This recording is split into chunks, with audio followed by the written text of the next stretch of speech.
Assalamu alaikum. In this video, how to highlight text borders in Photoshop.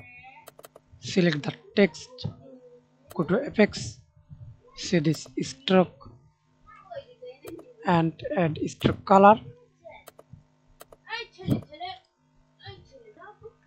and select your color.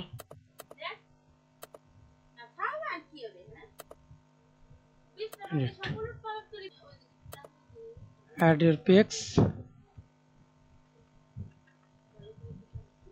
Okay. Thanks for watching video. Please subscribe to my channel, like, comment, share.